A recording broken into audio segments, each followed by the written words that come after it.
پہلی آیت میں القلم کا لفظ آیا، اسی نسبت سے سورت کا نام سورہ القلم ہے۔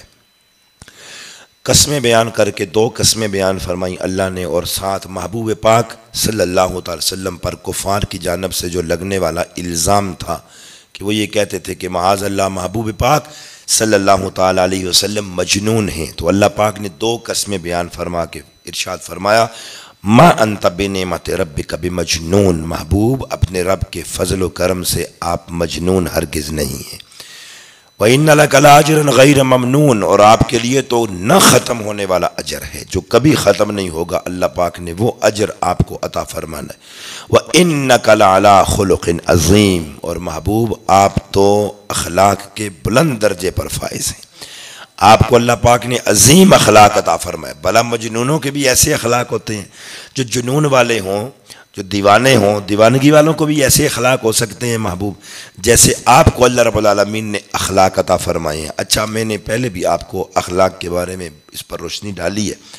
ہمارے ہاں یہ ہوتا ہے کہ ہم یہ سمجھتے ہیں کہ جو میٹھا بولتا ہو وہ اخلاق والا ہے، جو اچھی گفتگو کر لے اور بڑی جی کرنے والا ہو تو وہ اچھے اخلاق والا ہوتا ہے، لیکن بعض اوقات ایسا ہوتا ہے کہ میٹھا بولنے والا اندر سے پوری چھری ہوتا ہے اور اندر سے اپنا وہ کام پورا کر جاتا ہے اور اپنی مقصد اور مدعا کی خاطر جی کر رہا ہوتا ہے، تو اس کو آپ کبھی بھی نہیں کہہ سکتے کہ یہ اچھے اخلاق والا ہے۔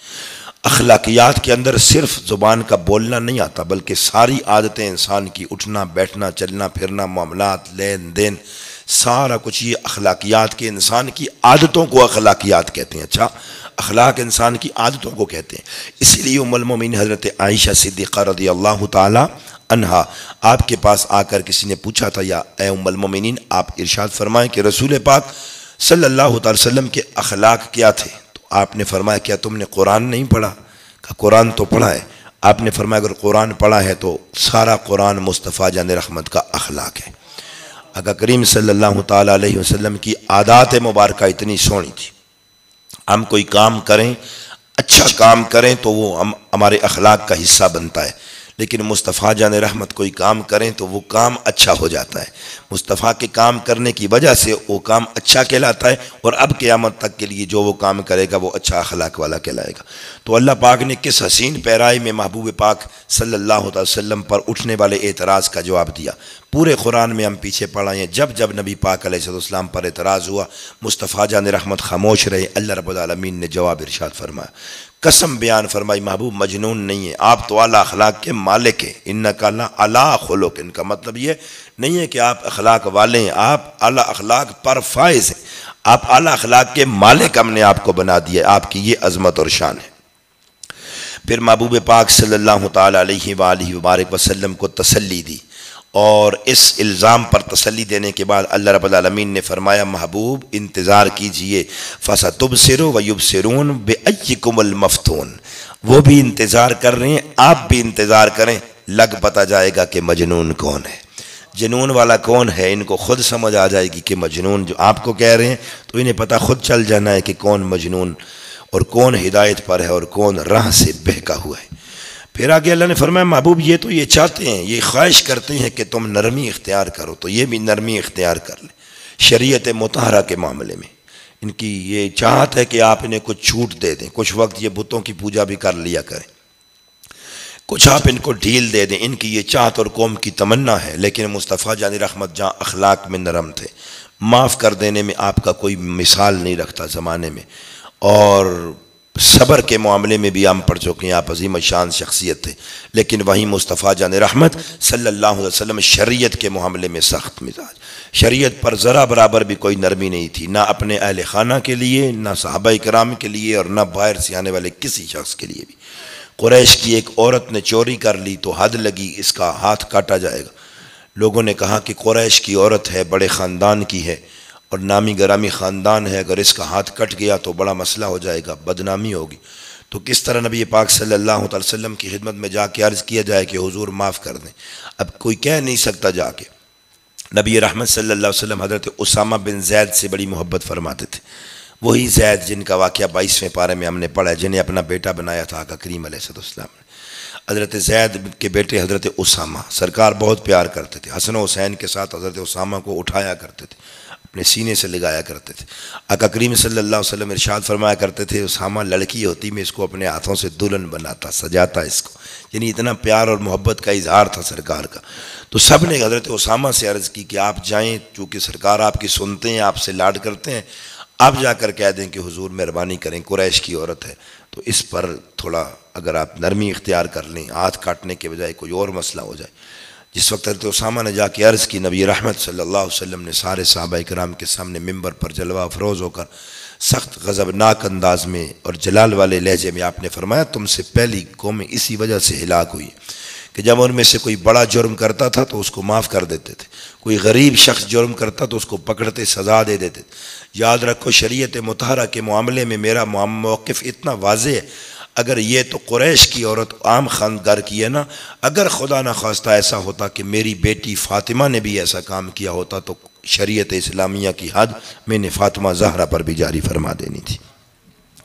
اگلی آیات میں اللہ رب العالمین نے ایک اور شخص کی بات کی ہے، وہ شخص جو نبی پاک صلی اللہ تعالیٰ علیہ وسلم کا مذاق اڑاتا تھا، اس نے گستاخی کی نبی پاک صلی اللہ تعالیٰ علیہ وسلم کی، اور قرآن پاک نے اس کی ساری ہسٹری کھول کے رکھ دی، کچا چٹھا اس کا کھول کے رکھ دیا۔ نام ہے اس کا ولید بن مغیرہ۔ اس بدبخت نے نبی پاک صلی اللہ علیہ وسلم کو منہ چڑھایا، جس کو چگے کرنا نہیں ہم کہتے، اس نے ایسی گستاخی کی نبی پاک صلی اللہ علیہ وسلم کے سامنے۔ اللہ رب العالمین نے فرمایا کل حلاف، یہ قسمیں کھانے والا ہے، مہین، یہ ذلیل ہے، یہ تانے دینے والا ہے، یہ چغلی کھانے والا ہے، یہ ادھر ادھر پھرنے والا ہے، یہ بلائی سے روکنے والا ہے، یہ حد سے بڑھنے والا ہے، یہ بہت بڑا گناہگار ہے، یہ سخت مزاج بھی ہے، بعد ذالک زنیم، یہ ناجائز اولاد بھی ہے، اپنے باپ کا ہی نہیں ہے، یہ حرامی بھی ہے، یہ اپنے باپ کا بیٹا ہی نہیں۔ جس وقت یہ آیت نازل ہوئی، اب قرآن کے الفاظ دیکھ لیں، گستاخ رسول کے لیے نرم لہجہ آپ آج بھی دنیا مانگتی ہے کہ لہجہ نرم رکھیں، قرآن نے گستاخ رسول کے معاملے میں لہجہ نرم نہیں رکھا ہے۔ اس لیے میرے اور آپ کے امام نے فرمایا تھا دشمن احمد پہ شدت کیجئے، ملحدوں کی کیا مروت کیجئے، جو ہمارے آقا کو بھونکے ہم ان کے لیے کیا پھول برسائیں گے، ہم ان کے لیے نرم لہجہ کیسے رکھ سکتے ہیں کہ اللہ رب العالمین نے یہ الفاظ اس کے لیے استعمال کر کے فرمایا حرامی ہے، باپ کا ہی نہیں ہے۔ اگلی آیت میں اللہ نے فرمایا سنسمعُ علی الخرطوم، اس کا منہ ایسا ہے جیسے خنزیر کا منہ ہو، اس کی تھوتنی ایسی ہے جیسے سور ہو، جس طرح۔ اب انسان تو اشرف المخلوقات ہے، آج بھی ہمیں یہ لیکچر دیتے ہیں نہ نام نہاد سکالر اور مذہبی سکالر، ماڈرن لوگ جو ہمارے متھے لگ گئے ہیں ٹی وی چینلز پر بیٹھ کر، جو بڑے بڑے فلسفے جھاڑتے ہیں کہ انسانی اقدار بھی ہوتی ہیں، انسانی قدریں بھی ہوتی ہیں۔ ابے انسانی قدریں کیا ہوتی ہیں؟ جو رسول پاک صلی اللہ علیہ وسلم کی عظمت کو نہیں سمجھے، قرآن تو اس کو انسان تم کہتے ہو، قرآن اس کو کہیں خنزیر کہہ رہا ہے، کہیں کہہ رہا ہے یہ ہے ہی حرام کا، کہیں کہہ رہا ہے یہ ذلیل ہے، یہ جھگڑالو ہے۔ یہ الفاظ کس کے ہیں؟ قرآن کے ہیں۔ سورہ القلم 29واں پارہ، گستاخ رسول ولید بن مغیرہ کے لیے یہ الفاظ ہیں۔ سو مومن کامل گستاخ رسول کے لیے نرم لہجہ رکھ نہیں سکتا، ہو نہیں سکتا، ممکن نہیں ہے، نہ اس سے ڈیمانڈ کی جائے، نہ وہ رکھ ہی نہیں سکتا۔ اور یہ مومن کو زیبا ہی نہیں ہے کہ اگر کوئی رسول پاک صلی اللہ علیہ وسلم کی گستاخی کرے تو آپ اس کے لیے نرم لہجہ رکھیں۔ کیسے رکھیں گے؟ جس وقت یہ حکم نازل ہوا سب کچھ، اللہ جو ستار ہے نا، پردے رکھنے والا ہے، لیکن گستاخ رسول کے معاملے میں خدا نے یہ قانون بھی توڑ دیا، فرمایا یہ حرامی ہے، اس کے اپنے باپ کا ہی نہیں ہے، اس لیے کہ یہ حلالی ہوتا تو نبی پاک کی اس طرح گستاخی نہ کرتا، مذاق نہ اڑاتا، چگے نہ کرتا نبی پاک صلی اللہ علیہ وسلم کو۔ جس وقت یہ آیت نازل ہوئی تو ولید بن مغیرہ اپنی ماں کے سر پہ جا کے کھڑا ہوا، اس نے تلوار نکالی، اس نے کہا ماں سچی گل دس، آج تک محمد پاک سے میری مخالفت اپنی جگہ، دشمنی اپنی جگہ، لیکن جو بات انہوں نے کہی ہے وہ کبھی جھوٹ نہیں ہوئی ہے، سیدھی سیدھی بات کر، معاملہ کیا ہے؟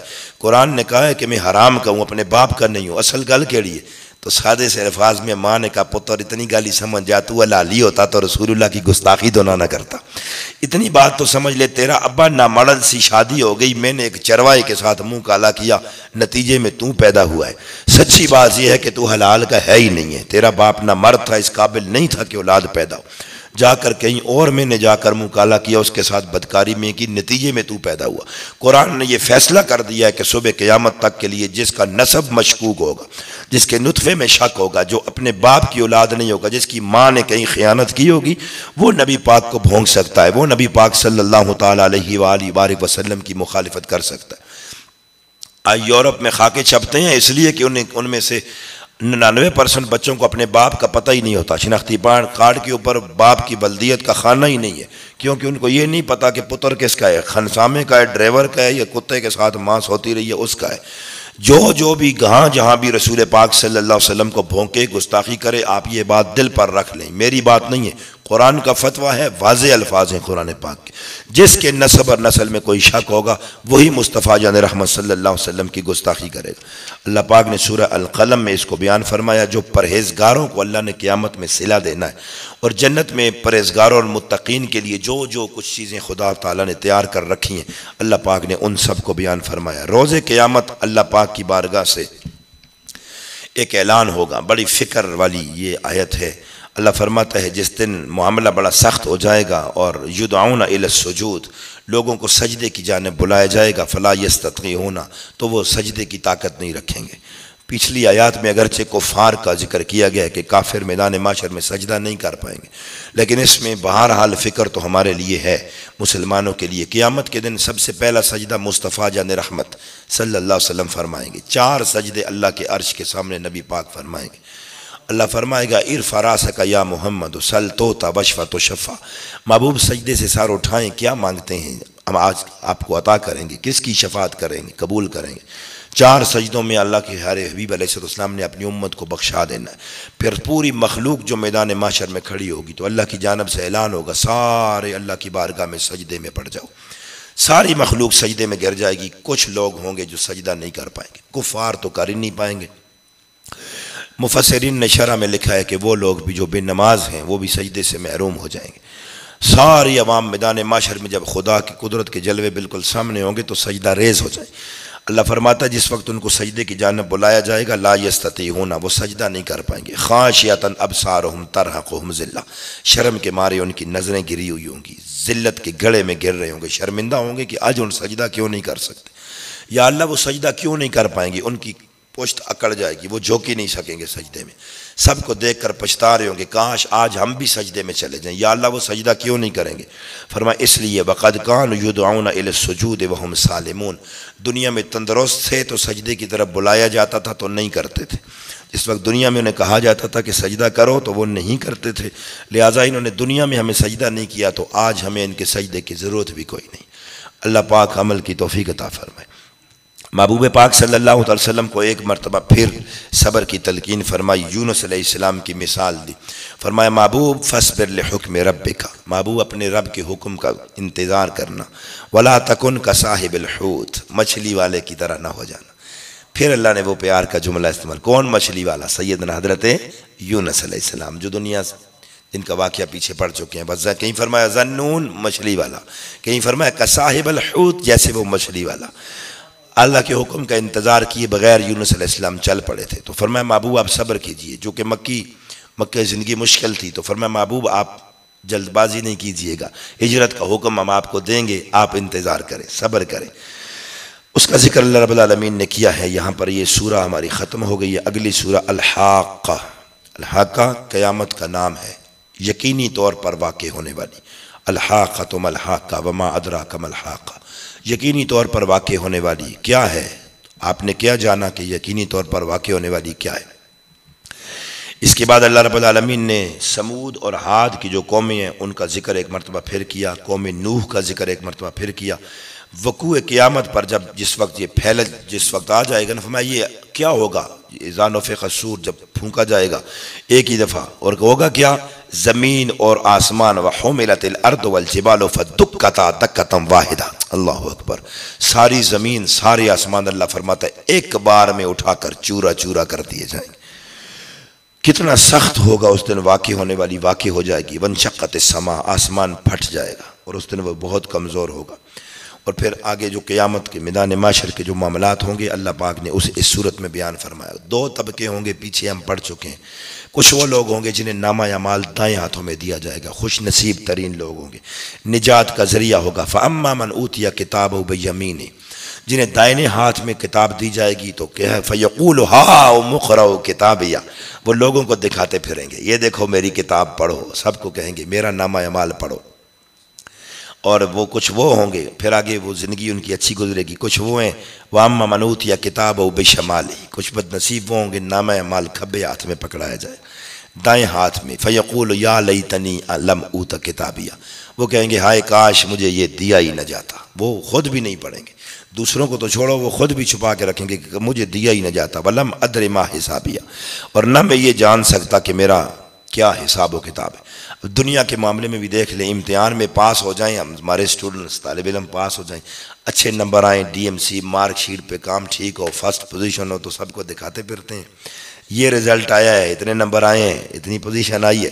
تو جڑا فیل ہوئے وہ ابے بھی نہیں دسنا، کار بھی نہیں دسنا جو گاؤں دا بھئی کیا ہوئے، وہ چھپاتا پھرتا ہے. تو یہی میدان معاشر میں ہوگا، جو فیل ہو جائے گا وہ تو خود بھی نہیں دیکھے گا، لیکن جو پاس ہو جائے گا وہ اللہ کی نعمتوں پر خوشی پورے معاشر کے میدان میں دوڑتا پھرے گا، اے میرا رزلٹ کارڈ دیکھو، میری فرسٹ پوزیشن آ گئی ہے، میں پاس ہو گیا. وہ حشر کے منظر کو اللہ رب العالمین نے بیان فرمایا. اور پھر جو بائیں ہاتھ میں جنہیں دیا جائے گا، اللہ فرماتا ہے ان کا ہوگا کیا. اللہ فرمائے گا خذوہ، پکڑو انہیں، فغلوہ، توک ڈال دو گلے میں، ثم الجحیم صلوہ، بڑھتی ہوئی آگ میں ڈال دو ان کو، پھر زنجیروں سے جکڑ دو، ایسی زنجیروں سے جن کی لمبائی 70 ہاتھ ہوگی. اللہ اکبر. کیوں؟ فرمایا اس لیے کہ عظمت والے دن پر انکار کرتا تھا. ولا یحض علی طعام المسکین، مسکینوں کو کھانا نہیں کھلاتا تھا. یہ بھی اس کا جرم تھا کہ مسکینوں کو کھانا نہ کھلانا، یہ بھی جرم ہے، یہ بھی اس کے جرموں میں شامل ہے. فلیس لہ اليوم ہاہنا حمیم، اس کا آج کوئی سنگی نہیں، کوئی دوست نہیں اس کو بچانے والا. ولا طعام الا من غسلین، آج اس کے لیے کھانے کے لیے اور کچھ نہیں، کیا ہے؟ الا من غسلین، پیپ. اللہ اکبر، استغفر اللہ العظیم. جو جسم سے نکلتا ہے وہ پیپ، جو سارے دوزخیوں کے جسم سے نکلے گا، کہا یہ پیپ اس کو پلائی جائے. لا یاکلہ الا الخاطئون، اس کو خطا کار لوگ ہی کھائیں گے. اور اللہ رب العالمین نے پھر اس اگلی پوری آیت میں قیامت کے منظر کو بیان فرمایا ہے. رسول پاک صلی اللہ تعالیٰ علیہ وآلہ بارک وسلم پر الزام تھا یہ شاعر ہے. اللہ نے فرمایا انہ لقول رسول کریم، یہ عزت والے رسول کا کلام ہے، کریم رسول کا یہ کلام ہے، یہ کسی شاعر کی باتیں نہیں. ما ہوا بقول شاعر، کسی شاعر کی یہ باتیں نہیں ہیں، لیکن تم تھوڑی ایمان لاتے ہو. ولا بقول کاہن، کسی جادوگر کی بات بھی نہیں ہے، اللہ کا کلام ہے، محبوب صلی اللہ علیہ وسلم پر نازل ہوا ہے. سورہ المعارج مکی صورت ہے، 44 آیتیں ہیں. معارج کا مطلب ہے بلندی. آیت نمبر 3 میں اللہ نے فرمایا من اللہ ذی المعارج، یہ جو قیامت آنے والی ہے اسی کا ذکر اس میں بھی آگے ہے، عذاب کا. میں یہ بلندیوں والے رب کی طرف سے ہے، اس نسبت سے اس کا نام سورہ المعارج پڑا ہے. کفار کا جو عذاب کے متعلق خیال تھا اس صورت میں اللہ رب العالمین نے اس کو بیان فرمایا. ایک مرتبہ پھر معاشر کے میدان کا نقشہ اس صورت نے بیان کیا ہے. جس دن آسمان پگھل جائے گا، پہاڑ ہلکے ہو جائیں گے، کوئی دوست کسی دوست کو پوچھے گا بھی نہیں. اور مجرم اس دن عذاب کرے، کیا کہے گا؟ یود المجرم، مجرم یہ چاہے گا، یہ خیال کرے گا کہ ہائے اگر مجھے عذاب سے جان چھوٹ جائے بس میں کیا کروں گا. یوم ایزم بے بنی ہے، میرا پتر چاہ کے نو تے مکی چھوڑ دے. آئے ہائے، آج جو کہتی ہے ماں کے صدقے جاوے پتر، ماں تیرے تے صدقے جاوے، اس دن ماں بھی کہے گی پتر پکڑ کے نو تے مکی چھوڑ دے. ایسا نفسا نفسی کا عالم ہوگا. بندہ یہ کہے گا بیٹے دے دوں خود بچ جاؤں، وصاحبتہ، بیوی دے دوں بچ جاؤں، واخی میری جگہ میرا بھائی پکڑا جائے، کاش کسی طرح میری جان چھوٹ جائے. وفصیلتہ التی تووی، بندہ کہے گا میرا پورا قبیلہ کی نگہ چھا یار امی کی چھوڑ دیو. ایسا خوفناک منظر قیامت کا ہوگا. اللہ رب العالمین فرماتا ہے نہیں، اگر آج زمین کے سارے لوگوں کو بھی بدلہ دیا جائے تو نہیں، اس کے بدلے میں نہیں لیے جائیں گے. جو پکڑا گیا ہے مجرم اسی کو پکڑا جائے گا، اسی کو لٹکایا جائے گا، اسی کو سزا دیا جائے گا. وہ بڑھتی ہوئی آگ میں ہوگا نزاعۃ للشوا، جو کھال کھینچ لینے والی آگ ہے، انسان کا چمڑا کھینچ کر اتار دینے والی. انسان کی ہرس کو بیان فرمایا، ان الانسان خلق ہلوعا، انسان کو ہم نے پیدا ہی ہرس والا کیا ہے، حریص ہے. انسان چاہتا ہے کہ زیادہ سے زیادہ حاصل ہو، وہ علم ہو پھر بھی، وہ تقوی ہو پھر بھی، وہ پیسہ ہو وہ پھر بھی، وہ شہرت ہو تو پھر بھی، اپنی اپنی ہرس ہے. اب جس کو جو ہرس لگ گئی، جس کو جو بھوک لگ گئی وہ اس کا اپنا نصیب ہے۔ اچھا حرص والا بن گیا تو وہ اللہ کی بارگاہ میں اچھا ہو جائے گا۔ علم حاصل کرنے کی حرص ہے کہ اور بھی کچھ پڑھوں اور بھی کچھ پڑھوں اور بھی۔ مصطفیٰ جان رحمت نے فرمایا دو بھوکے کبھی نہیں رجتے، دو بھوکے کبھی سیر نہیں ہوتے، دو حریص ایسے ہیں پیٹ نہیں بھرتا، ایک پیسے کا بھوکا کبھی نہیں رجتا۔ اللہ اس بھوک سے بچائے۔ یہ بھوک لگ جائے تو کربوں ہو تو پھر بھی بندہ نہیں بچتا، پھر بھی کچھ نہ کچھ ڈنڈیاں مارتا، پھر بھی ہوتا ہی رہتا ہے لوٹ مار۔ پیسے والا کبھی رجتا نہیں۔ ہم نے آج تک زمانے میں ایسا بندہ کوئی نہیں دیکھا ہوگا کہ جو کہے پیسے کما کما کے یہ کہے کہ بس اب بہت کمائیں۔ اچھا غریب رج جاتا ہے، امیر نہیں رجتا، یہ بھی بڑے مزے کی بات ہے۔ جس کے پاس کچھ نہ ہو وہ پھر رج جاتا ہے، وہ کہتا ہے الحمدللہ بس ٹھیک ہے۔ لیکن جس کو یہ چسکا لگ جائے وہ کہتا ہے ایک برانچ ادھر بھی کھول لو، دوسری شاخ اگر ادھر بھی کھل جائے تو ٹھیک ہے۔ اس شہر میں ایک کام چل رہا ہے، اگر دوسرے میں بھی کھل جائے تو اور اچھا ہے۔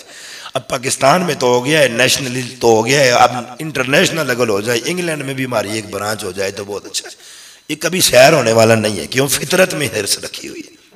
اور کہیں اگر کسی کو علم کی بھوک لگ جائے وہ کہتا ہے یہ بھی پڑھ لوں، آگے یہ بھی پڑھ لوں، آگے یہ بھی پڑھ لوں، اس کا سارا نقطہ نظر علم کی جانب ہوتا ہے۔ اب یہ قدر اور نصیب ہے جس کو جو بھوک لگ گئی، تو ہے بہرحال فطرت میں حرص، کیونکہ قرآن نے کہہ دیا ہم نے انسان کو فطرتاً حرص رکھی۔ مصطفیٰ جان رحمت کو بھی حرص تھی۔ اللہ اکبر، کیا حرص تھی؟ قد جاءکم رسول من انفسکم، لقد جاءکم رسول من انفسکم عزیز علی ما عنتم حریص علیکم۔ میرے محبوب کو تمہاری حرص ہے، میرے محبوب چاہتے ہیں تم بخشے جاؤ۔ سرکار کو امت کی حرص تھی کہ یہ اپنی ذات کے لیے کوئی حرص مصطفیٰ جان رحمت کو نہیں تھی، وہ حرص بھی امت کے لیے تھی کہ میری امت بھی بخشی جائے۔ لہٰذا کوشش کریں اگر حرص بھی ہو تو کسی اچھے کام کی حرص اللہ عطا فرمائے۔ اور جب کوئی برائی انسان کو پہنچے تو گھبرانے والا ہو جاتا ہے، لیکن جب کوئی اچھائی پہنچے تو منہ پھیر کر چلا جاتا ہے۔ اس کو یہ بھی فطرتاً انسان کے اندر پایا جاتا ہے، اس کو بیان کیا اللہ رب العالمین نے۔ لیکن سارے ایسے نہیں ہوتے، الا المصلین، مگر نماز پڑھنے والے۔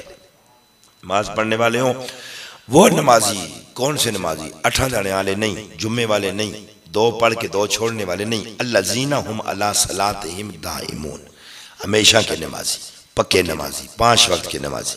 اللہ پاک انہیں اس بھوکی حرص سے بچا لیتا ہے، اللہ پاک انہیں بے صبری سے ناشکری سے بچا لیتا ہے، وہ جو 5 وقت کے نمازی ہوتے ہیں۔ اور وہ نمازی ہم نے پہلے پڑھ لیا 18ویں پارے میں کہ خشوع و خضوع والے نمازی، جو نماز کو ادب و احترام کے ساتھ پڑھتے ہیں تو وہ نماز انسان پر بڑا کرم کرنے والی ہے۔ اور اس کے ساتھ ساتھ والذین فی اموالہم حق معلوم للسائل والمحروم، خالی نمازیں پڑھ کے مال اپنا خزانہ بینک میں جمع کر کے بیٹھ نہیں جاتے، بلکہ ان کے مال میں مانگنے والوں کا حق ہوتا ہے، للسائل والمحروم، مانگنے والوں کا اور جو نہ مانگنے والے ہیں ویسے محروم، ان کا حق ہے۔ احسان نہیں ہے کوئی کسی کو دے رہا ہے تو یہ بھی یاد رکھیں کہ آپ دے کر ہم یہ سمجھیں کہ یہ لو پیسے ہم احسان نہ۔ اللہ نے فرمایا ان کے مالوں میں والذین فی اموالہم حق معلوم، ایک معلوم کیا ہوا گنا ہوا حق ہے ان کے مالوں میں، کیا؟ زکوٰۃ، اور اس کے علاوہ دیگر صدقات بھی۔ یہ ایک مسکین کے غریب کے حقوق میں سے امراء پر ذمہ داری ہے جو ان کو ادا کرنا ہے، دینا ہے انہوں نے۔ والذین یصدقون بیوم الدین، وہ قیامت کے دن کی تصدیق کرتے ہیں۔ آگے پوری آیات کے اندر 35 نمبر آیت پر پھر ان کی صفتوں کو اللہ نے بیان فرمایا۔ کفار کا برا رویہ بیان کر کے جنت سے ان کی محرومی لائی ہے۔ سورہ نوح یہ بھی مکی صورت ہے، 28 آیتیں ہیں۔ حضرت نوح علیہ السلام کا ایک مرتبہ پھر تذکرہ اللہ رب العالمین نے کیا کہ نوح علیہ السلام کو ہم نے بھیجا، واقعہ ہم پیچھے پڑھ چکے ہیں۔ صرف اتنی سی بات ہے کہ حضرت نوح علیہ السلام نے اللہ کی بارگاہ میں یہ دعا کی کہ یا اللہ رب لا تذر علی الارض من الکافرین دیارا۔ 950 سال تبلیغ کرنے کے بعد 80 یا 82 بندے مسلمان ہوئے، اور بہت بگڑی تگڑی قوم۔ تو نوح علیہ السلام باوجود اس کے کہ اللہ کی عظیم الشان نبی ہیں، آپ نے اللہ کی بارگاہ میں ہاتھ اٹھا دیے، یا اللہ یہ ایمان لانے والے نہیں ہیں، یہ بھی نہیں لائیں گے، ان کی نسلیں بھی نہیں لائیں گی۔ آپ یہ بھی اندازہ کر لیں کیا فرمایا، یہ نبی کی نگاہ ہے۔ حضرت نوح علیہ السلام نے کہا یا اللہ یہ تیرے بندوں کو بھی گمراہ کر دیں گے، وَلَا يَلِدُوا إِلَّا فَاجِرًا كَفَارًا، ان وچوں بھی اگے چنگے جمنے دی امید کوئی نہیں ہے کہ ایسا ہو کہ ان کی اولاد ٹھیک ہو جائے، یہ اولاد بھی نکمی پیدا کریں گے، تو ان میں سے کسی کو بھی زندہ نہ چھوڑ۔ ایک نوح علیہ السلام کی شان ہے، ان کی اپنی شان ہے، ان کی اپنی نگاہ تھی۔ ایک ہمارے مصطفیٰ جان رحمت، طائف والوں نے پتھر مار کے زخمی کیا، جبرائیل امین آگے یا رسول اللہ یہ پہاڑوں کا فرشتہ ساتھ ہے، آپ کی اجازت چاہیے، آپ اجازت دیں تو پہاڑ اٹھا کر ان کے اوپر پھینکیں، ان کو کچل دیں۔ تو مصطفیٰ جان رحمت صلی اللہ علیہ وسلم نے فرمایا نہ جبرائیل، یہ مجھے جانتے نہیں، اللہ نے مجھے رحمت بنا کر بھیجا، یہ ایمان نہیں لاتے تو کوئی بات نہیں، ان کی نسلیں تو ضرور کلمہ پڑھ کے مسلمان ہو جائیں۔ آج طائف کی وادی میں دیکھیں جگہ جگہ سارے مسلمان بستے ہیں الحمدللہ۔ میں اس طائف کی وادی کو دیکھ کے آیا ہوں، وہ مسجد کی زیارت بھی مسجد عداس جہاں سرکار زخمی حالت میں تشریف فرما ہوئے تھے، اس کی بھی زیارت مجھے اللہ پاک نے نصیب کی۔ آج طائف میں بھی اللہ رسول کی باتیں ہو رہی، لیکن نوح علیہ السلام نے دعا کی، اور دعا نبی کی دعا ہوتی ہے، اور دعا ہوتی ہے، الفاظ استعمال کیے، ایک کو بھی نہ چھوڑنا، پھر خدا نے کشتی والوں کے سوا کسی کو بھی نہیں چھوڑا، وہی بچے جو کشتی میں بیٹھے ہوئے تھے، اس کے علاوہ سب کو غرق کر دیا۔ حضرت نوح علیہ السلام کی دعا کو آخر میں اللہ رب العالمین نے بیان فرمایا، رب اغفر لی ولوالدی، اللہ میری مغفرت فرما، میرے والدین کی مغفرت فرما، وَلِمَنْ دَخَلَ بَيْتِيَ مُؤْمِنًا وَلِلْمُؤْمِنِينَ وَلِلْمُؤْمِنَاتِ، جو میرے گھر میں حالت ایمان میں داخل ہوئے ان کو بھی بخش، اور ساری دنیا کے مومنین مومنات کی بخشش اور مغفرت فرما۔ اگلی آیت سورہ جن ہے، مکی سورت ہے، اس کی 28 آیتیں۔ اللہ رب العالمین کے پیارے حبیب صلی اللہ علیہ وسلم کا میں نے آپ کے سامنے پچھلے درس میں بیان کر چکا، ایک وادی نخلہ سے گزر ہوا تو نصیبین کے جنوں نے صبح کی نماز میں نبی پاک صلی اللہ علیہ وسلم کو قرآن پاک کی تلاوت کرتے ہوئے سنا۔ اب یار اگر اچھا کوئی قاری قرآن پڑھ رہا ہو تو مزہ کتنا آتا ہے، اس طرح اگر صحابہ قرآن پڑھ رہے ہوں گے تو کتنا مزہ آتا ہوگا، اور جس وقت نبی پاک خود قرآن پڑھ رہے ہوتے ہوں گے تو کتنا مزہ آتا ہوگا نا۔ گزرتے ہوئے جنوں کو جب قرآن پاک کی تلاوت کی آواز آئی تو وہ ادھر سارے ٹھہر گئے۔ اللہ اکبر، انہوں نے قرآن پاک سنا، یہودی جن تھے، تورات کے عالمین تھے، وہ اپنی قوم میں گئے، انہوں نے کہا آج ہم نے ایک عجیب قرآن سننا ہے، قالوا انا سمعنا قرآنا عجبا، ہم نے آج ایک عجیب قرآن سنا ہے، یہدی الی الرشد، وہ ہدایت کی طرف بلاتا ہے، فآمنا بہ، ہم تو اس پر ایمان بھی لے آئے۔ مصطفیٰ کی زبان سے قرآن سن کر ہی جن ایمان لے آئے مصطفیٰ جن رحمت کی غلامی میں۔ پھر اگلی دفعہ 300 جنات آئے، مدینے کے بعد ٹھہرے، مصطفیٰ جان رحمت مکہ کے باہر، نبی پاک صلی اللہ علیہ وسلم کے پاس ایک جن حضر ہوا، یا رسول اللہ جن ملنے آئے ہیں، آ جائیں سرکار، میں آ نہ جائیں، ادھر ہی بیٹھے، میں خود ادھر آتا ہوں۔ حضور رات کو وہاں تشریف لے گئے، صحابہ فرماتے ہیں ہمیں فکر ہو گئی کہاں چلے گئے، صبح سرکار نے فرمایا جن آئے تھے کلمہ پڑھنے، مسلمان کیے ہیں، آؤ تمہیں دکھاؤں رات کو میرے ان کے ساتھ کہاں معاملات ہوئے ہیں۔ کہتے ہیں وہاں سواریوں کے نشانات بھی تھے، آگ جلنے کے نشانات بھی تھے، ایسا لگتا تھا جیسے کوئی قافلہ یہاں پر ٹھہرا ہو۔ تو مصطفیٰ جان رحمت صلی اللہ تعالیٰ علیہ وآلہ بارک وسلم رسول الانس والجن، جنات کے بھی رسول۔ تو انہوں نے آگے اس پوری صورت میں اللہ نے جنوں کے ہی باتیں کی ہیں، جنات کے ہی آلات ہیں۔ اب چونکہ یہ خلاصہ ہے، تفصیل نہیں ہے، ہوتا یہ تھا کہ یہ جن پہلے انسانوں سے ڈرتے تھے، بہت ڈرتے اور بھاگتے ہوتے تھے، لیکن جاہلیت غالب آتے آتے اتنی آ گئی، لوگوں نے جنوں کی پوجا بھی شروع کر دی، جنوں سے مدد مانگنا شروع کر دی، اور ان جنوں نے خود نبی پاک صلی اللہ علیہ وسلم سے یہ کہا کہ وَأَنَّهُ كَانَ رِجَالٌ مِّنَ الْإِنسِ يَعُوذُونَ بِرِجَالٍ مِّنَ الْجِنِّ فَزَادُوهُمْ رَهَقًا۔ تو جب کسی قافلے والوں نے ٹھہرنا ہوتا تو ادھر جا کے جنوں سے پناہ مانگ لیتے کہ اتنے جڑے کوئی جن ہو، اسی پناہ مانگنے ایسا کوئی تکلیف نہ دیو۔ یہ جن وادیوں میں نہیں ہوتے تھے، یہ ویرانوں میں، یہ انسان سے خوف کھا کے ویرانوں میں باغتے اور رہتے تھے، جنگلوں میں، بیابانوں میں، کسیاں شسیاں بچ پڑا، پہاڑوں میں۔ لیکن جس وقت وہ جاہل لوگوں نے نہ ادھر جا کے پناہ مانگنا شروع ہو گئی کہ ہم جنوں ہم ادھر رہنے لگے، ہم کو نقصان نہ دینا، تو جنہ آخیا وہ یہ تو چبلن یہ ساڑھے کو ڈرنے، اسی ہمیں انہوں کو نستے پھرتے ہیں جنگلوں میں، انہوں کی تو کوئی حیثیت ہی کوئی نہیں ہے، یہ ساڑھے کو پناہ مانگتے ہیں، اس کا مطلب ہے ایسے کوئی بہوں ڈاڑے ہیں۔ تو قرآن یہ کہہ رہا ہے جنہوں نے خود یہ کہا کہ ہمارے جنوں میں سے، کچھ جنوں کے مردوں میں سے انسانوں کے مردوں نے پناہ مانگنا شروع کر دی تھی، اس وجہ سے پھر جنوں کی سرکشی بڑھ گئی ہے، پھر یہ گھروں میں گھس آئے، اب گھروں میں ہیں، اب آبادیوں میں، مساجد میں، قبرستانوں میں، پھر آ کے گھروں کے قریب قریب ڈیرے لگا دیے، گھروں کے بندے ہوئے باتھ روموں میں ڈیرے لگائے ہوئے ہیں خبیث جنات۔ تو اس لیے ان کی سرکشی بڑھ گئی، حالانکہ ان کی کوئی حیثیت اور اوقات انسان کے سامنے نہیں تھی۔ اور پھر مصطفیٰ جان رحمت صلی اللہ تعالی وسلم کے، اور پھر انہوں نے کہا یا رسول اللہ، ہم ایسا ہوتا تھا کہ آسمان کی طرف جاتے تھے، فرشتے وہاں جو باتیں کرتے نا، تو یہ جن آسمان کے قریب جا کے ان کی باتیں سن کے آ کے نجومیوں کو بتاتے تھے، صاحب کتاب کرنے والوں کو بتا دیا کرتے تھے، کچھ اپنے پاس سے بھی ملا لیتے تھے اور کچھ ادھر سے سن کے آتے تھے۔ لیکن جس وقت نبی پاک صلی اللہ علیہ وسلم کی ولادت ہوئی تو جنوں کا اوپر جانا بند ہو گیا، یہ جو شہاب ثاقب ستارہ ٹوٹ کے گرتا ہے، جن کوئی آسمان کی جانب جاتا ہے خبر لینے کے لیے تو آسمان سے ستارے فرشتے ان پر آگ کا گولا برساتے ہیں اور جن اوپر جا نہیں سکتا۔ اب کوئی جن بھی آسمان کی خبر نہیں لا سکتا جب تک مصطفیٰ جان رحمت صلی اللہ تعالیٰ علیہ وآلہ بارک وسلم تشریف لائیں اس کے بعد سے۔ لہٰذا اب اگر کوئی جن آج سے جا کر کسی پوچھے مجھے جن نے کہا ہے کہ تیرے مقدر اور نصیب میں یہ، تو نرا بکواس ہے، وہ کچھ بھی نہیں ہے۔ جنات کو غیب کی خبریں اگر ہوتی تو پیچھے سلیمان علیہ السلام کے واقعے میں آپ پڑھ چکے ہیں، اللہ نے واضح طور پر نص قرآن سے فرما دیا انہیں یہ عذاب میں سلیمان علیہ السلام کا وصال ہو گیا، سال پورا سلیمان علیہ السلام وصال فرما کے سوٹی کے سارے کھڑے رہے، تو یہ دیہڑیاں لگاتے رہے مسجد اقصیٰ آئے، مسجد اقصیٰ اللہ اکبر سلیمان علیہ السلام نے بنوائی ان سے۔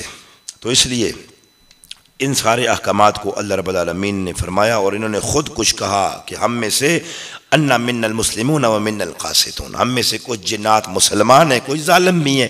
جو مسلمان جنات ہیں وہ اچھے ہوتے ہیں، اور ظالم جو ہیں وہ تو شیطان کے پتر ہیں، وہ تو ویسے انسان کے دشمن ہیں۔ وہ جنات کے معاملے میں ایک دفعہ پورا خطاب آپ کے سامنے کر چکا ہوں اگر آپ کے ذہنوں میں ہو تو۔ اگلی آیت میں اللہ رب العالمین نے ارشاد فرمایا، محبوب آپ ارشاد فرمائیں کہ ذاتی طور پر میں نفع نقصان کا مالک نہیں ہوں، ہاں اتنا جو اللہ رب العالمین چاہے وہ ہو سکتا ہے۔ اور اس کے بعد ایک آیت اگلی میں واضح طور پر ارشاد فرمایا کہ سنو عالم الغیب، یہ سورہ الجن کی آیت نمبر 27 ہے، عالم الغیب فلا یظہر علی غیبہ احدا، علم غیب کا جاننے والا صرف اللہ ہے، وہ کسی پر غیب ظاہر نہیں کرتا، غیب کا علم اللہ کسی کو نہیں دیتا، الا من ارتضی من رسول، مگر ہاں اپنے رسولوں میں سے جس پر راضی ہو اسے اللہ غیب کا علم عطا فرما دیتا ہے۔ قرآن کا یہ فیصلہ آپ دیکھ رہے ہیں، قرآن میں نے آپ کے سامنے قرآن رکھ کے پڑھا ہے، الف لام میم سے شروع ہوئے ہیں، آج 29ویں پارے تک قرآن پاک ہمارا اختتام پذیر ہونے والا ہے۔ اہل سنت کے سارے عقائد اللہ رب العالمین نے قرآن پاک کے اندر بیان فرمائے، اور ساری باتوں کو اللہ رب العالمین نے قرآن پاک میں بیان فرمایا، اور غیب کے معاملے میں بھی قرآن پاک کی یہ واضح آیت ہے کہ ہم اپنے رسولوں میں سے جسے چاہتے ہیں اسے غیب عطا فرماتے ہیں۔ اور آپ کو پتہ ہے اللہ رسولوں سب کو چاہتا ہے، لیکن سب رسولوں میں سب سے زیادہ کسے چاہتا ہے یہ بتانے کی بات نہیں ہے کہ خدا رسولوں میں سے سب سے زیادہ محبت کس کے ساتھ کرتا ہے۔ بہت سارے لوگ جو کلمہ پڑھ کے مسلمان ہوئے نا صحابہ کرام میں سے، وہ اسلام لائے بھی نبی پاک صلی اللہ علیہ وسلم کے علم غیب کی وجہ سے ہی تھے۔ حضرت عباس رضی اللہ تعالیٰ عنہ، نبی پاک کے چچا جان حضرت عباس، یہ بھی رسول پاک کے علم غیب کو دیکھ کر ایمان لائے تھے۔ بدر میں قید ہو گئے تو فدیہ مقرر کیا گیا، نبی پاک صلی اللہ علیہ وسلم نے فرمایا فدیہ دو، تو حضرت عباس کہنے لگے میرے پاس تو کچھ بھی نہیں ہے، میرے پاس تو کچھ بھی نہیں ہے، میرے پاس تو مال پیسہ دینے کے لیے کچھ ہے ہی نہیں ہے۔ تو نبی پاک صلی اللہ علیہ وسلم نے فرمایا چچا کچھ بھی نہیں ہے؟ نہیں ہے، میرے پاس کچھ بھی نہیں ہے فدیہ دینے کے لیے، چھوڑنا ہے تو چھوڑ دو، رکھنا ہے تو رکھ لو۔ آپ نے فرمایا چچا نہیں دینا تو یہ اگلی بات ہے، لیکن وہ سونا کیا کیا ہے جو اپنے گھر میں آتے ہوئے چاچی کو دے کر آئے تھے، یہ سونا رکھ لو، میں اگر مارا گیا تو یہ تمہارے کام آئے گا، بچوں کے کام آئے گا، زندہ آ گیا تو نکال لیں گے، استعمال کر لیں گے۔ حضرت عباس کے جسم پر راشہ طاری ہو گیا، جسم پر کب کبی طاری ہوگی۔ حفیظ جالندری نے اس کو اپنے دیوان میں لکھا ہے اس پورے واقعے کو۔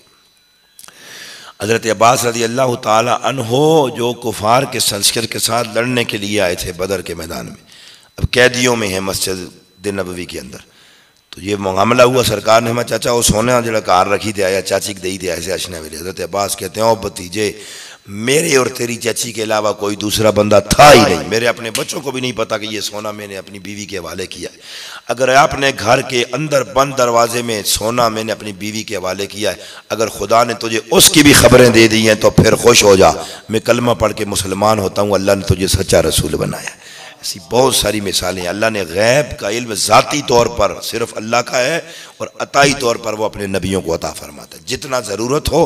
اور سب سے زیادہ غیب کا علم کس کو عطا فرمایا؟ مصطفیٰ جان رحمت صلی اللہ علیہ وسلم کا۔ یہ جو سارے آنے والی خبریں بتائی ہیں غیب کی خبریں نہیں ہیں، یہ ساری مصطفیٰ جان رحمت نے بتائی ہیں۔ قیامت آئے گی، قیامت کے بعد کہ یہ قبر میں کیا ہوگا جو ہم آپ کے سامنے بیان کرتے ہیں، ہم کوئی قبر سے مڑ کے تو نہیں آئے ہوئے، یہ سب کچھ تو ہمیں مصطفیٰ جان رحمت نے بتایا۔ ہم آپ کو کہہ رہے ہیں دجال آئے گا تو ہمیں کیا پتا، مصطفیٰ نے بتایا، آیا نہیں آئے گا تو بتا دیا۔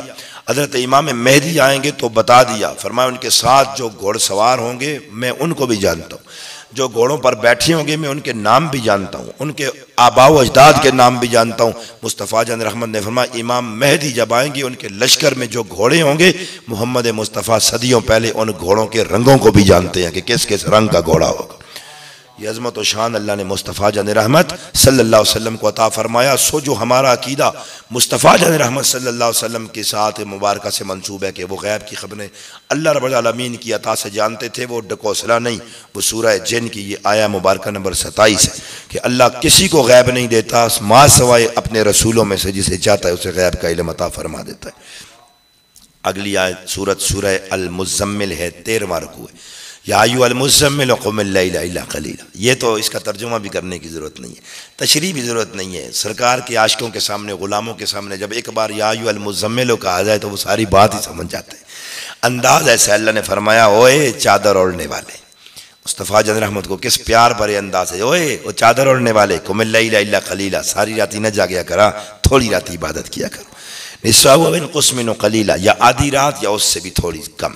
ساری رات جاگے مصطفیٰ جان رحمت، تکلیف محسوس ہوئی، طبیعت پر بوجھ آیا، پاؤں میں ورم آئے تو اللہ محبوب ساری رات نہ جاگیں، دن کو بھی آپ کو بہت سارے کام ہوتے ہیں۔ اللہ اکبر، کیا پیار والے جملے ہیں۔ محبوب ان لک فی النہار سبحا طویلا، دیہڑی بھی بہت سارے کام ہوندے ہیں، تو دین دی تبلیغ سے کہتے کدھر جلنے ہیں، تھکے ہونے ہیں، تھوڑی دیر نماز پڑھیا کرا تو باقی راتی آرام بھی فرما کیا کرا۔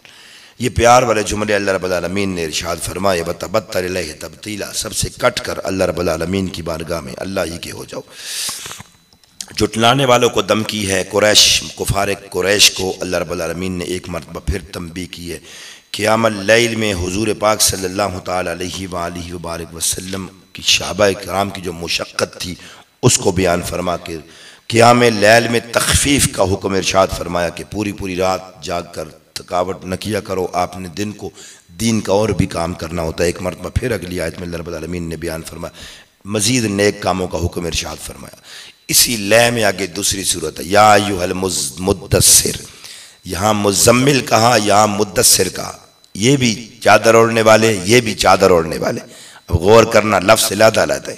یا ایھا المزمل اس وقت کا کہا جب مصطفیٰ چادر اوڑھ کر نماز پڑھ رہے تھے، یا ایھا المدثر اس وقت کہا جب سرکار چادر اوڑھ کر آرام فرما رہے تھے، لیٹ رہے تھے۔ تو وجہ کیا، ایک ہی لفظ کیوں نہیں؟ مفسرین فرماتے ہیں اس لیے کہ مزمل پتلی چادر کو کہتے ہیں، مدثر موٹی چادر کو کہتے ہیں، کمبل کو کہتے ہیں۔ جس وقت پہلے مزمل کہا تو پتلی چادر کی ہوئی تھی تو مزمل کہہ کر بلائے، جب مدثر کہا تو موٹی چادر کمبل لے کر لیٹے ہوئے تھے تو مدثر کا۔ اس مصطفیٰ کی کیا شانیں ہیں، پتلی چادر کرے تو خدا پتلی چادر کا ذکر کرتا ہے قرآن میں، موٹی چادر کرے تو خدا موٹی چادر کا ذکر کرتا ہے۔ کیا عظمت! اور قم فانذر، محبوب کھڑے ہو جائیے۔ 6 حکم اللہ نے ارشاد فرمایا اپنے محبوب کو، ڈر سناؤ لوگوں کو، اپنے رب کی بڑائی بیان کیجیے، اپنے کپڑے پاک رکھیں، گندگی سے دور رہیں، زیادہ لینے کی خاطر کسی پر احسان نہ کریں، اور اپنے رب کی خاطر آپ صبر کرتے رہیں۔ اس صورت کے اندر بھی اللہ رب العالمین نے ایک دفعہ پھر اس بدبخت ولید بن مغیرہ کی بات کی ہے کہ ہم نے اس کو مال پیسہ کھلا، یہ بہت امیر کبیر تھا لیکن وہ سب کچھ کام نہیں آیا، پیسہ کام نہیں آتا، یاد رکھیں رسول پاک کی محبت کام آتی ہے۔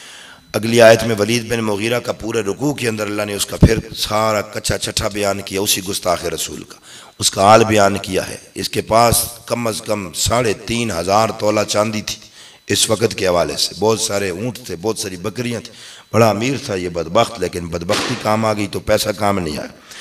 اگلی آیت میں اللہ رب العالمین نے جنتیوں کا جہنمیوں سے جو سوال جواب ہوں گے اس کو بیان کیا ہے۔ کیا سوال کریں گے جنتی؟ فی جنات، جو جنت والے ہوں گے نا، یتساءلون، وہ جہنمیوں سے پوچھیں گے، عن المجرمین، مجرم جتنے ہوں گے ان سے جنتی جہنمیوں سے سوال کریں گے، ما سلککم فی سقر، تساں دوزخ وچ کیاں گیا ہو، تم نے کیا کیا ہے کہ تمہیں دوزخ میں پھینک دیا ہے؟ ساڈے گرائیوں نے سے اپنے پہچان لیں گے کہ میں ادھر جلیاں تو ادھر کیاں جلیاں، تو کیا کرنا ہونا سے؟ تو یہ قرآن بیان کرتا ہے، قالوا لم نک من المصلین، وہ سب سے پہلی بات یہ کہیں گے ہم نماز نہیں پڑھتے تھے۔ ہم جہنمیوں کا پہلا جواب یہ ہوگا کہ ہم نماز نہیں پڑھتے تھے، وَلَمْ نَكُ نُطْعِمُ الْمِسْكِينَ، مسکینوں کو کھانا نہیں کھلاتے تھے، کوئی مانگنے کے لیے آ جائے ہمیں موت پڑ جاتی تھی، دیتے نہیں تھے، آپ بھی نہیں کھاتی تھے، مسکینوں کو کیا کھلاؤں، ہم کھانا نہیں کھلا سکتے تھے، دسترخوان کے معاملے میں ہماری بس تھی، اس وجہ سے اللہ نے پکڑ لیا۔ وَكُنَّا نَخُوضُ مَعَ الْخَائِضِينَ، برے لوگوں کے پاس، بےہودہ لوگوں کے پاس بیٹھا کرتے تھے۔ یہ بھی قیامت میں مجرموں میں جہنم میں جانے کا ذریعہ ہوگا، بےہودہ لوگوں کے پاس بیٹھنا، جو فاش گفتگو کرتے ہوں، ایویں گالیاں بکواس کرنے والے لوگ، ایسی محفل جس میں فاش گوئی ہو، بیہودہ باتیں ہو، فضولیات والے کام ہو، کوئی اچھی سوچ نہ ہو، کوئی اچھی فکر نہ ہو، کوئی اچھا کام نہ ہو، تو یہ کیا کہیں گے؟ کننا نخوض مع الخائضین، ان بیہودہ لوگوں کے پاس بیٹھتے تھے، بیہودہ لوگوں کے پاس بیٹھنے کی وجہ بھی ہمارا آج جہنم میں جانے کی وجہ ہوئی، اور ہم قیامت کے دن کو جھٹلایا کرتے تھے، یہاں تک کہ ہمیں موت آ گئی۔ اور پھر اللہ رب العالمین نے ان کی مثال کیا فرمائی، پھر ان کو ایسے جہنم کی جانب بھیجا جائے گا، کیسے؟ کانہم حمر مستنفرہ، جس طرح بڑکے ہوئے گدھے ہوتے ہیں، کھوتیاں دا ریوڑ جس طرح نس پیندا ہے، اس طرح یہ جائیں گے۔ کیا ہے الفاظ؟ قرآن کے۔ فرت من قسورہ، جس طرح گدھوں کے پیچھے شیر لگے تو کھوتے نسنے نہ، جس طرح ایک کتا بھی لا چھوڑو تو کھوتے کس طرح نسنے، تو جی شیر لگیا ہوا ہے تو کھوتے کس طرح بدک کے بھاگتے ہیں، میں جس طرح گدھوں کے پیچھے شیر لگا ہو تو وہ بھاگ جاتے ہیں، پھر یہ مجرم ایسے بڑکائے گی، آگ کی جانب بھیجے جائیں گے۔ سورہ قیامت ہے، اللہ رب العالمین نے سورہ قیامت مکی ہے، 40 آیتیں ہیں، اس آیت میں اللہ رب العالمین نے قیامت کا پورا ذکر قرآن پاک میں اللہ رب العالمین نے اس سورت میں قیامت کا کیا ہے، اور مصطفیٰ جان رحمت